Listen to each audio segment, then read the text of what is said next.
أشهد أن لا அஸ்ஸலாமு அலைக்கும் வரஹ்மத்துல்லாஹி வபரகாத்துஹு. கண்ணியமிகு மாணவ மாணவிகளே, அன்பு சகோதர சகோதரிகளே, சென்ற பாடத்திலே நாங்கள் முகத்திமத்துல் கிதாப் தொடர்பான சில விடயங்களை பார்த்தோம். இன்றைய பாடத்திலே நாங்கள் முகத்திமத்துல் இல்ம் சம்பந்தப்பட்ட விடயங்களை பார்க்க இருக்கின்றோம். எனவே முகத்திமத்துல் இல்ம் என்பது நாம் எந்த கல்வியினை, எந்த அறிவை நாம் கற்க இருக்கின்றோமோ அது சம்பந்தப்பட்ட விடயங்களை அறிந்து கொள்வதற்கு முகத்திமத்துல் இல்ம் என்று சொல்லப்படும்.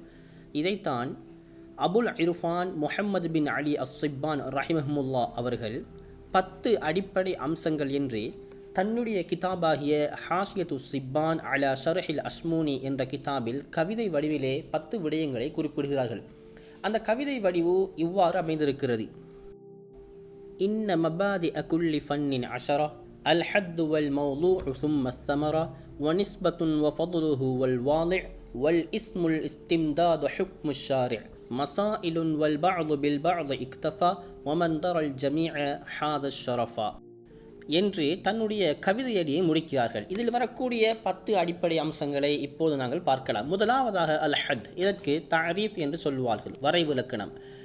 எனவே அதில் முதலாவதாக நஹ்வினுடைய வரைவிலக்கணத்தை நாங்கள் பார்க்க போனால் இதற்கு லுகத் இஸ்திலாஹினுடைய 2 அர்த்தங்களை நாங்கள் பார்க்க வேண்டும்.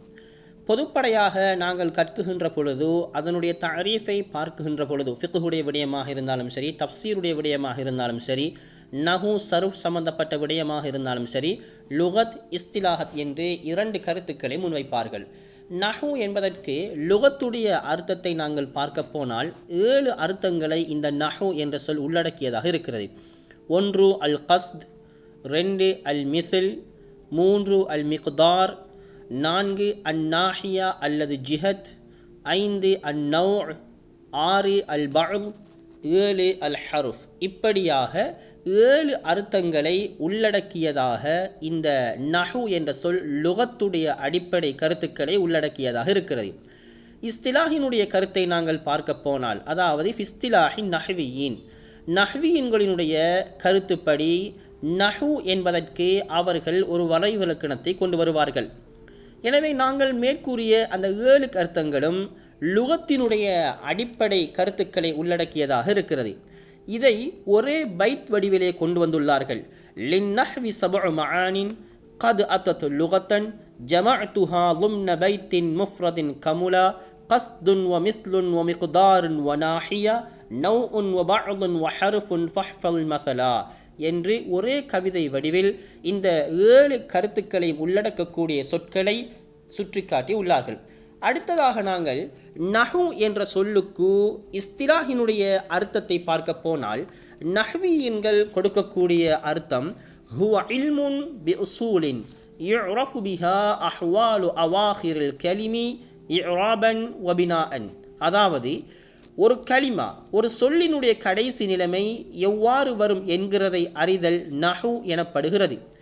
எந்த விதத்தில் அறிதல்?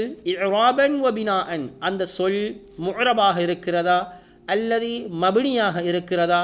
முஅரபாக இருந்தால் அதன் இறுதிக்கு என்ன ஹரக்கத்துக்கு தகுதியாகும்? மபினியாக இருந்தால் அந்த சொல் எதன் மீது மபினியாக இருக்கிறது?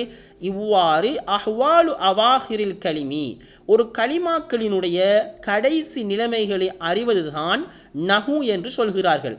எனவே சுருக்கமாக கூறினால் ஒரு சொல்லின் இராபியத்தான மாற்றங்களை அறிவதே நஹு எனப்படுகிறது.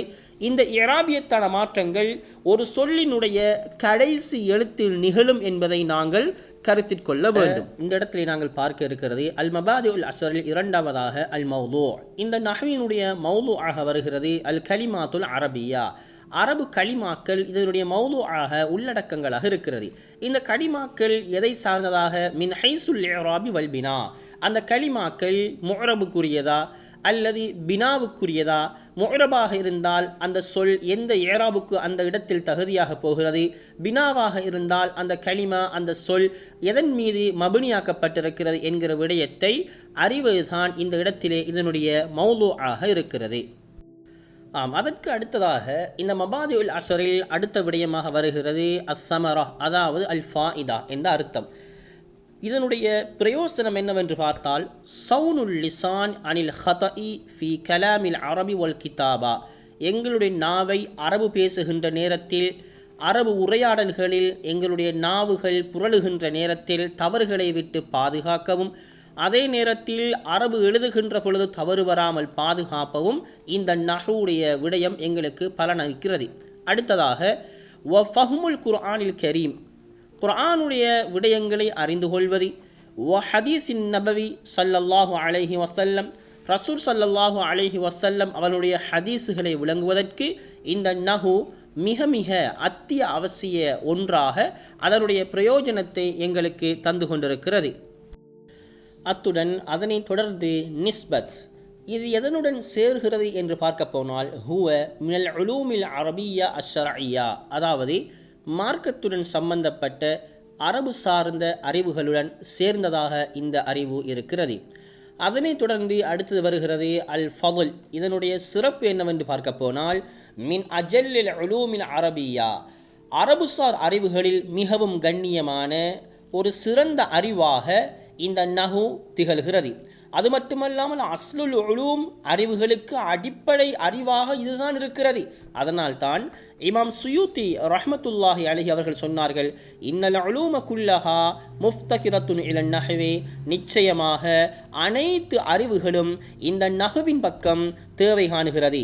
இன்னும் சிலர்கள் சொல்லியிருக்கிறார்கள், இன்ன ஸர்ஃப உம்முல் உலூம், ஸர்ஃப் என்பது அறிவுகளின் தாயாகவும், வன்னஹு அபூஹா, அந்த அறிவுகளின் தந்தையாக நஹவும் இருக்கிறது என்று அதனுடைய சிறப்பை வர்ணித்து பல வகையான கருத்துக்களை பல உலமாக்கள் தெளிவுபடுத்தி கூறியிருக்கின்றார்கள். அடுத்ததாக அல் மபாதிஉல் அஸ்ரில் வருகிறது அல் வாதி, இதனுடைய முஅஸ்ஸிஸ் யார் என்று பார்க்க போனால் அபுல் அஸ்வத் அத்துஅலி ரஹ்மஹுமுல்லா அவர்கள். அலி ரலியல்லாஹு தஆலா அன்ஹு அவர்களுடைய கட்டளைக்கு இணங்க நஹு சம்பந்தப்பட்ட விடயங்களை அழகான முறையில் தொகுத்து அதனை மஸ்அலாக்களாக அதனுடைய சட்ட திட்டங்கள் இவ்வாறு தான் அமைய வேண்டும் என்று நல்ல முறையிலே தொகுத்து வழங்கியவர் அபுல் அஸ்வத் அத்துஅலி. இவரே நஹு கலையினுடைய முஅஸ்ஸிஸாக திகழ்கிறார்.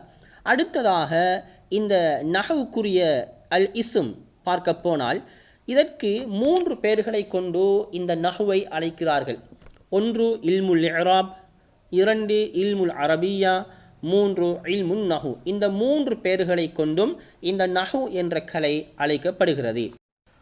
அடுத்ததாக அல் இஸ்திம்தாத், இது எங்கிருந்து எடுக்கப்பட்டிருக்கிறது என்று பார்க்க போனால் ஒன்று மினல் குர்ஆனில் கரீம், குர்ஆனிலிருந்து, வ ஹதீஸின் நபி ஸல்லல்லாஹு அலைஹி வஸல்லம், ரசூல் ஸல்லல்லாஹு அலைஹி வஸல்லமுடைய ஹதீஸ்களிலிருந்து, வ கலாமில் அரப், அரபிகளுடைய பேச்சுக்களிலிருந்து வடிவமைக்கப்பட்டு தொகுக்கப்பட்டதே இந்த நஹு கலையாக இருக்கிறது.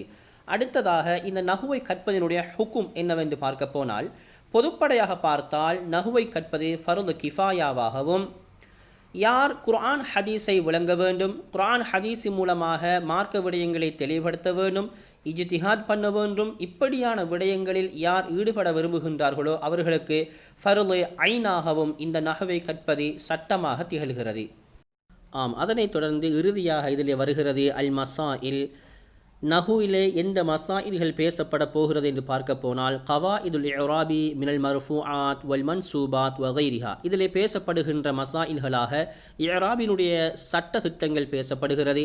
எந்த விடயங்கள் ரஃபு செய்யப்பட போகிறது, எந்த விடயங்கள் நஸ்பு செய்யப்பட போகிறது, எந்த விடயங்கள் ஜர்ரு செய்யப்பட போகிறது, இதனுடைய இஸ்ம் கடைசி முஅரபாக இருக்கிறதா மபனியாக இருக்கிறதா போன்ற இஅராபினுடைய சட்ட திட்டங்களே இதில் மஸ்அலாக்களாக பேசப்படுகிறது.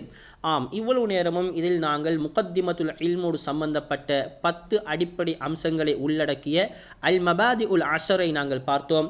அந்த அல் மபாதிஉல் அஸ்ரில் அல் ஹத்து, அல் மௌதூ', அஸ் ஸமரா, அல் நிஸ்பா, அல் ஃபضல், அல் வாதி', அல் இஸ்ம், அல் இஸ்திம்தாத், அல் ஹுக்கும், அல் மசாயில் போன்ற 10 விடயங்களை நாங்கள் பார்த்தோம்.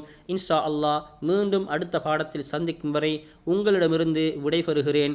அஸ்ஸலாமு அலைக்கும் வரஹ்மத்துல்லாஹி வபரகாத்துஹு.